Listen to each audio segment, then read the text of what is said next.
je dirige une UMR qui se trouve à Châtenay-Malabry. C'est une UMR associée au CNRS. Donc j'ai pris la suite d'un des grands découvreurs des nanotechnologies dans le domaine du médicament qui est Patrick Couvreur. Et en fait, cette unité qui se trouve à Châtenay-Malabry est essentiellement et pluridisciplinaire. Elle est essentiellement composée de physiciens, de chimistes et de pharmaciens galénistes, dont je fais partie, mais aussi de certains biologistes. Alors, bon, moi j'ai choisi aujourd'hui, parce que c'est vrai qu'en 20 minutes c'était un tout petit peu compliqué, mais j'ai choisi de vous montrer quelques exemples à travers peut-être l'histoire et le développement de ces médicaments nanoparticulaires. Donc d'abord, qu'est-ce qu'un médicament nanoparticulaire? C'est un système qui est composé de deux structures, une structure qu'on va appeler en cœur et une structure qu'on appellera en couronne. Et donc c'est une architecture en fait à la base. Alors en fait, bon, il y a eu des différents exemples qui ont été montrés dans les présentations précédentes de ce que pourrait être le cœur. Le cœur, pour nous, est essentiellement constitué de molécules qui sont des molécules biodégradables, qui sont éliminées complètement par l'organisme après avoir atteint le site d'action. Et il semble aujourd'hui que pour les autorités, en tout cas à la FSAPS, au niveau d'un groupe d'évaluation non clinique auquel j'appartiens, nous avons mis des recommandations en fait sur la toxicité de ces nanoparticules et nous avons insisté sur le fait que tous les constituants en fait de ces nanoparticules doivent être éliminés par l'organisme après avoir agi. Pour moi, ça sera une condition sine qua non. Alors les matériaux qui constituent ce cœur sont des polymères biodégradables, des lipides, comme l'a montré Patrick, et des protéines. Donc, comme je le dis ici, donc les produits doivent être éliminés par l'organisme. Ce qu'il y a en dessous et qui apparaît pas, c'est que en fait le cœur est le réservoir de molécules actives. Hein. C'est à l'intérieur de ces particules qui sont de l'ordre de 100 à 200 nanomètres, et bien que c'est à l'intérieur de ces particules qu'on va introduire le principe actif. Ensuite, la couronne, eh bien la couronne, au départ, si vous voulez, lors de leur découverte, donc il y a environ 25 ans, l'ensemble de ces systèmes, eh bien on n'avait que des structures en cœur. Et puis petit à petit, on a complexifié l'architecture en introduisant à leur surface, en fonctionnalisant la surface, avec notamment des molécules qui vont permettre la stabilisation de ces particules et de pouvoir les garder en suspension. Alors vous voyez, ça peut avoir l'air compliqué quand on fait un schéma, mais à la paillasse, quand on arrive en finale à la fabrication, c'est quelque chose d'extrêmement simple. Hein. C'est une simple suspension injectable dans un milieu aqueux, donc ça n'a rien de compliqué. Alors les molécules, donc justement, ces molécules qui forment la couronne permettent de stabiliser et justement le développement, par exemple, de ces vecteurs a pris énormément de temps, notamment pour des questions de stabilité, donc des questions technologiques. Alors aujourd'hui, on a toute une série de molécules qui permettent de faire ça, des tensioactifs non ioniques injectables, des molécules chargées ou des conjugués lipidiques ou polymériques avec notamment le fameux polyéthylène-glycol. Mais surtout, la surface aujourd'hui sert à permettre à ces particules d'avoir des propriétés de reconnaissance moléculaire, et notamment avec des molécules qu'on va coupler chimiquement, qui sont soit des protéines des peptides, comme des peptides ciblant les intégrines, par exemple, des protéines, les anticorps, plutôt des fragments d'anticorps, mais aussi des molécules non protéiques qui possèdent des récepteurs qui sont surexprimés sur certaines cellules. Donc voici un peu la présentation des systèmes. Alors, ce qu'on sait depuis de très nombreuses années, c'est que ces particules dans l'organisme interagissent avec les protéines et notamment il y a un effet de leur d'élimination du système immunitaire. Alors c'était très intéressant dans les années 80 parce qu'on est arrivé à développer des applications dans le domaine par exemple des traitements des infections opportunistes, notamment chez les malades atteints du sida, donc c'était passionnant puisque ces particules sont captées par les macrophages du système immunitaire suite à un phénomène d'opsonisation. Alors il y a énormément de protéines et on n'a pas tout compris dans ce domaine qui interagissent avec ces surfaces qui sont énormes dans le torrent circulatoire avec des conséquences notamment sur le plan de leur distribution, et j'ai pas le temps de venir dessus. Ce qu'on peut identifier, c'est ces protéines, ces opsonines, et la capture par les systèmes immunitaires et les macrophages. Alors ça a permis des applications directes, mais surtout indirectes, comme notamment un médicament que les cliniciens connaissent bien aujourd'hui, qui s'appelle l'ambisome, et qui résulte proprement de cette capture macrophagique, non seulement pour traiter des infections fongiques, mais surtout pour réduire la toxicité de cette molécule qui a une marge thérapeutique très étroite. Alors ensuite, on a un peu complexifié le système et on a conçu des systèmes qui sont furtifs et qui sont à la base d'un médicament qui est aujourd'hui sur le marché, qui s'appelle le KLX, qui est un vecteur de doxorubicine. Alors en fait, le KLX est un liposome qui possède à la surface des molécules de polythioinglycol et qui rend ces particules furtives, c'est-à-dire capables d'être invisibles vis-à-vis du système immunitaire par un phénomène purement physique de répulsion des opsonines. Alors que deviennent ces vecteurs dans le torrent circulatoire? Eh bien, ils circulent jusqu'à leur élimination par simple dégradation. Alors ça a permis des applications, et je vais vous montrer un exemple récent au sein de mon équipe.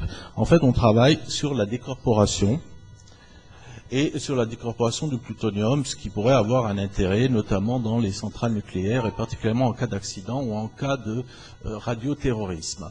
Donc on travaille avec une molécule assez ancienne, donc qui est fabriquée en France par la pharmacie centrale des hôpitaux, qui rentre dans un protocole de décontamination, notamment vis-à-vis du plutonium, et pour lesquels, vous voyez, il y a une demi-vie plasmatique. Ici, c'est un profil pharmacocinétique extrêmement faible.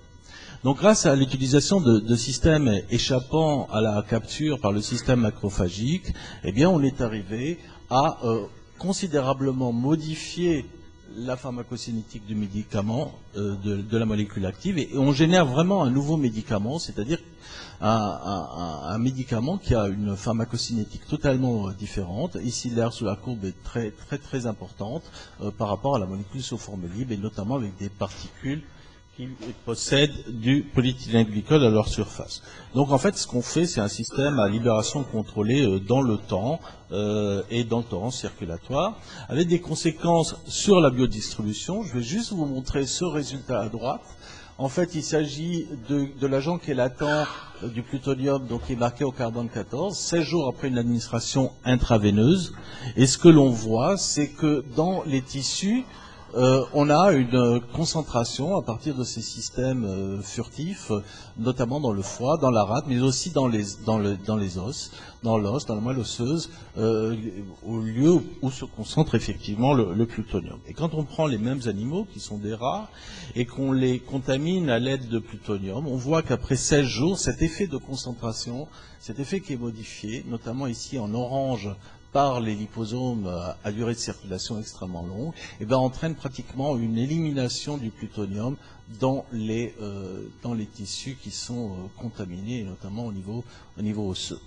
Donc voici une approche, si vous voulez, qui utilise uniquement ces systèmes furtifs. Alors on a parlé ce matin, et j'ai les mêmes commentaires effectivement à faire sur l'effet EPR. Donc l'effet EPR, c'est ce qui résulte en fait du transport de particules à travers les néovaisseaux tumoraux qui sont perméables, et leur concentration donc par des différences de pression en fait avec le drainage lymphatique extrêmement faible des tumeurs au sein des tumeurs. Alors ça, c'est des choses qui ont été montrées sur des xénogreffes, c'est des choses qui ont été montrées chez la souris. Y compris, on voit chez l'homme des effets de concentration dans des tumeurs, notamment avec le KLX, qui est le médicament issu de cette technologie qui est aujourd'hui sur le marché. Mais il y a des critiques importantes sur l'effet EPR et sur ses conséquences. En tout cas, ce que l'on sait, c'est que chez l'homme, il y a quand même une capture au niveau hépatique et splénique, malgré un effet de distribution un peu plus favorable dans la tumeur. Alors ça, c'est un exemple qui est issu de notre laboratoire, où effectivement on montre qu'avec une autre molécule, ici le 4-hydroxytamoxifène, dans ces types de liposomes, sur le myélome multiple, eh bien on concentre la molécule active dans la tumeur, comparé au contrôle, avec un effet sur la tumeur, qui est ici à nouveau une xénogreffe qui est importante. Donc c'est une plateforme qui est intéressante, mais qui vraisemblablement, et les résultats ici le montrent, ne favorise pas une concentration très très importante des molécules actives dans la tumeur. Alors c'est pour ça qu'aujourd'hui, il y a de nombreuses approches, et notamment celle-ci, qui consiste donc à développer ces mêmes types de vecteurs et à entraîner une libération, en fait, une fois que le vecteur est arrivé au niveau de la cible du principe actif, de la déclencher. Notamment, je vous montre un exemple ici, qui utilise des ultrasons qui sont de haute intensité, qui sont focalisés sur une tumeur. Cela permet en fait d'augmenter les espaces au niveau des cellules endothéliales, mais ça permet aussi donc de déclencher la libération d'une molécule active à partir d'un système vecteur, qu'il soit liposomial ou nanoparticulaire. Alors ça, c'est une approche intéressante. Donc le titre, c'est, vous l'avez, Triggered Release. Mais c'est une approche intéressante parce qu'on peut, comme l'a dit Patrick, eh bien la combiner à du théragnostic, c'est-à-dire qu'on peut tout à fait utiliser des agents de contraste qui contiennent des molécules actives et qu'on va pouvoir observer par une technique d'imagerie. Alors aujourd'hui, il existe des approches qui utilisent l'IRM, des approches avec des magnétoparticules qui contiennent des molécules actives. Dans mon équipe, on développe une approche un peu plus, disons, un tout petit peu différente. C'est-à-dire qu'on travaille sur des agents de contraste pour l'imagerie ultrasonore, mais aussi pour l'IRM du fluor. Je vais vous montrer uniquement des exemples en échographie qui sont en fait des perfluorocarbones liquides qu'on introduit dans des capsules, vous voyez, où la membrane est formée d'un polymère. Et dans cette polymère, eh bien, dans ce polymère, on va mettre le principe actif. Ici, par exemple, je vous montre un cas où on a mis le paclitaxel. Alors, ce sont des systèmes, vous voyez très bien, qui ont un cœur. Ici, le cœur est liquide, de perfluorocarbone, et qu'on peut fonctionnaliser par des voies chimiques à la surface. Alors, cette approche, nous l'avons démarrée il y a quelques années, et aujourd'hui, nous faisons la démonstration qu'en fait, il est possible de voir des nanoparticules, ici dans des modèles qui sont des modèles de souris nude saines, dans le torrent circulatoire, dans la veine cave, mais aussi dans des tumeurs. Il s'agit d'une tumeur du pancréas et on peut tout à fait les visualiser. Et dans les mois qui viennent, nous travaillons sur le ciblage en fait maintenant des tumeurs, le ciblage des intégrines, pour pouvoir délivrer les molécules que nous avons encapsulées au sein de ces systèmes. Donc cette approche semble plus intéressante et semble être beaucoup plus précise que celle qui utilise la vectorisation passive des systèmes furtifs. Alors, d'autres approches ont été développées dans ces années, elles sont un peu complexes et une qui a malheureusement pas donné énormément de résultats a été de pouvoir modifier le devenir en fait de ces vecteurs pour effectuer une délivrance au niveau cytoplasmique et notamment pour délivrer des acides nucléiques. Et donc pour cela, on a utilisé des systèmes qui sont des systèmes cationiques. L'autre approche que je vous présente à droite, qui a pour objectif de modifier le devenir tissulaire et cellulaire, eh bien c'est celle qui consiste à effectivement utiliser des agents de ciblage pour pouvoir atteindre les cellules, par exemple des cellules tumorales, et permettre l'internalisation. Alors dans le domaine de la thérapie génique, il y a eu énormément de travaux et nous nous sommes intéressés très récemment à l'utilisation de systèmes vectorisants en fait vers des cellules qui expriment le récepteur CD44. Donc le récepteur CD44 qui est surexprimé notamment sur des cellules cancéreuses, on verra l'exemple du cancer du sein, mais aussi sur des cellules souches cancéreuses. Alors on a fait un vecteur dont l'aspect est particulier, comme vous le voyez ici, donc qui est un tout petit peu complexe, hein, qui en fait possède à sa surface un agent de ciblage qui est l'acide hyaluronique, qui est un polysaccharide, qui permet d'avoir un effet de longue circulation, mais qui permet aussi de cibler le récepteur CD44 avec toute une série d'agents qui vont permettre de condenser. Ici, nous l'avons adapté à l'ADN, mais nous avons utilisé aussi ce système pour les siRNA. Alors pour la démonstration en fait de l'efficacité a été montrée sur des cellules qui n'expriment pas ou faiblement ou qui expriment le récepteur CD44 et vous voyez tout à fait que plus on augmente ici en noir la quantité d'acide hyaluronique et plus on arrive à augmenter l'expression d'un gène d'un plasmide, donc l'expression de luciférase contenue sur le plasmide vectorisé. Donc ça, c'est un résultat intéressant que nous avons ensuite analysé sur le plan du mécanisme d'action. Ça passe par le récepteur CD44, puisque c'est inhibé et par l'acide hyaluronique et par un anticorps anti-CD44. et c'est aussi inhibé par la génistéine et la philippine, ce qui montre que ça passe par un mécanisme d'endocytose médié par les cavéolés. La démonstration qui a été faite in vivo, ici utilise un gène qui exprime un récepteur aux oestrogènes dans un modèle en fait de xénogreffe de cancer du sein exprimant donc ER-alpha, donc vous pouvez peut-être identifier le rôle apoptotique, et CD44. Et on voit que l'expression de ER-bêta dans ces cellules va contrecarrer l'effet de l'autre récepteur aux estrogènes et réduire, ici sur un modèle tumoral, la taille des tumeurs. Donc ça fonctionne aussi in vivo, donc ce qui complète les résultats in vitro. Alors, si j'ai encore 5 minutes, j'ai encore 4, alors 4 minutes ça ira très bien, 3, moins. Alors, en fait, les nanotechnologies ne sont pas utilisées pour faire de la vectorisation par voie intraveineuse, mais sûrement il y aura des applications par voie locale, et notamment par voie intraoculaire, par voie pulmonaire et par voie orale. Je vais vous montrer juste 2 exemples. Alors, je vais un tout petit peu abréger, je suis désolé, de développement de systèmes qui vont permettre d'être implantés dans des zones, dans des sanctuaires, on va dire, où la thérapie classique et conventionnelle on ne peut pas faire des administrations quotidiennes. C'est l'exemple de la cavité oculaire, c'est l'exemple de l'œil, mais c'est aussi l'exemple des poumons, où là, la différence est un peu différente. Disons que les nanoparticules sont rapidement éliminées. Donc, nous avons développé une plateforme depuis quelques années qui consiste en des systèmes de délivrance troyenne. Ce sont des particules micrométriques et qui contiennent des nanoparticules. Soit les nanoparticules sont réparties dans une matrice qui a le diamètre de 50 microns, soit, en fait, et pour la voie pulmonaire, nos nanoparticules sont agrégées autour d'une cavité qui est une cavité qui contient de l'air, et ça donne des propriétés aérodynamiques très importantes. Alors, au niveau, si vous voulez, du site d'administration, l'idée c'est que les nanoparticules sont libérées, quelquefois de manière prolongée, dans les 2 cas, dans le temps, pour éviter de revenir à l'administration et qu'elles pénètrent dans les cellules où elles peuvent libérer leur contenu. Alors, je ne vous montrerai pas, pour des questions de temps, l'exemple sur l'application pulmonaire, mais je vais vous montrer des exemples sur l'application oculaire.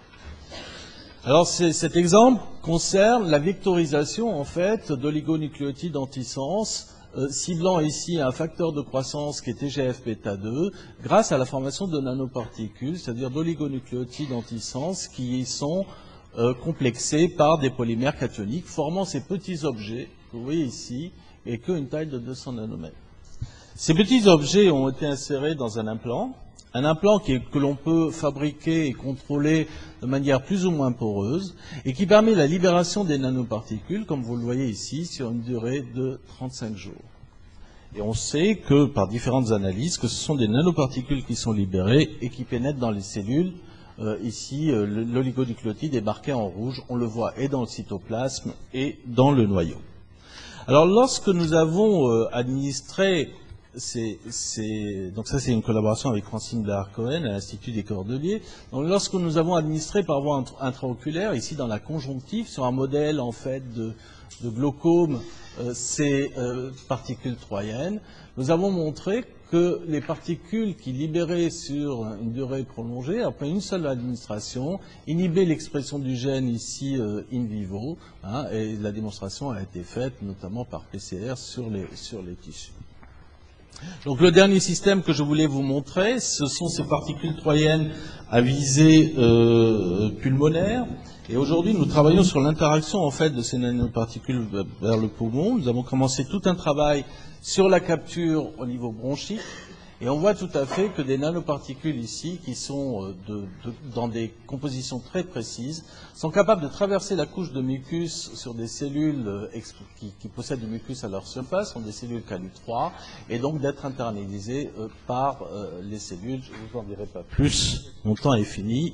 Voici les conclusions. Donc, clairement, aujourd'hui, ce que l'on sait, c'est que le ciblage et la vectorisation et les médicaments nanoparticulaires nécessitent la meilleure connaissance des cibles.